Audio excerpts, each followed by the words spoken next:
If someone is trying to convince you that what ICE is doing is 100% bad, here are some things that you can quickly kind of ask them about to hear their perspective on. I'm not saying that you need to argue with them, but I think it would be best if you ask them these questions to see what their response is, to really truly vet to see if they've really thought out their opposition to ICE. Let's get into it. First thing I want to ask them is, have you been following the issues and concerns surrounding child sex trafficking?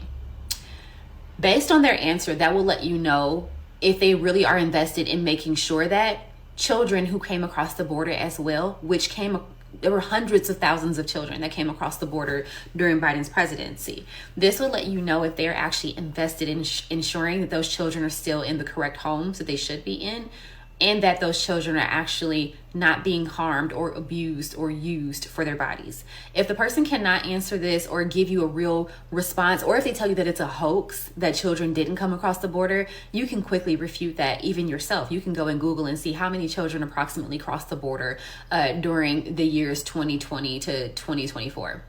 And then you'll be able to quickly see that, hey, it is a real concern and those children do actually need to be checked upon, and we need to know, are they actually in the proper homes? That's the first thing I would ask. The next thing I want to ask them is, hey, what are your thoughts about the sudden influx of drugs such as fentanyl, heroin? There's a lot of different drugs that are really wreaking havoc across the US, and they've had really big upticks again under Biden during 2020 to 2024.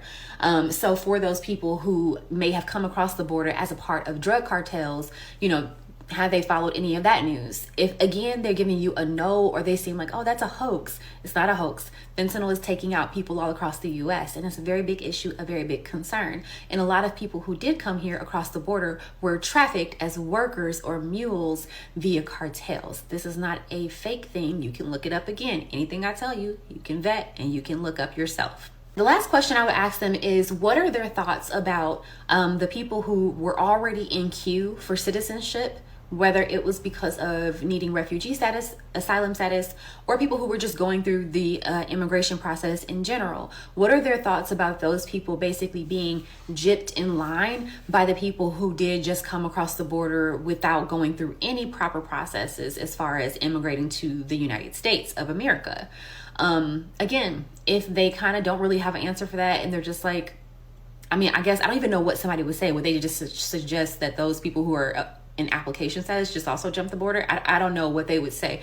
But again, if they don't really have an answer for you, it probably means that you're not talking to a serious person who actually really has a stake in the sand or a stake in the ground as it pertains to immigration. And more than likely, you shouldn't really listen to their perspective on what ICE should or should not be doing.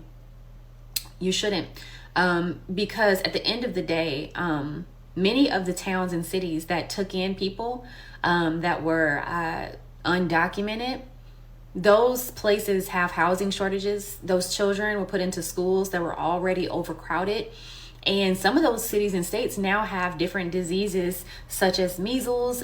Many STDs are upticking in a lot of big cities. And it's because a lot of the women who came across the border, they probably all of them don't have a means to work. So for me, as a woman I care about women, the idea of a woman only having one thing to sell, that bothers me. Apparently doesn't bother some people though. So if you ask somebody these questions and they can't really give you any responses that are real, hearty and well thought out, probably don't listen to them about their perspective on ICE. Because more than likely it's just rooted in rhetoric and rooted in them being told that they should feel a certain way. And more than likely they just like chaos. A lot of people just like chaos.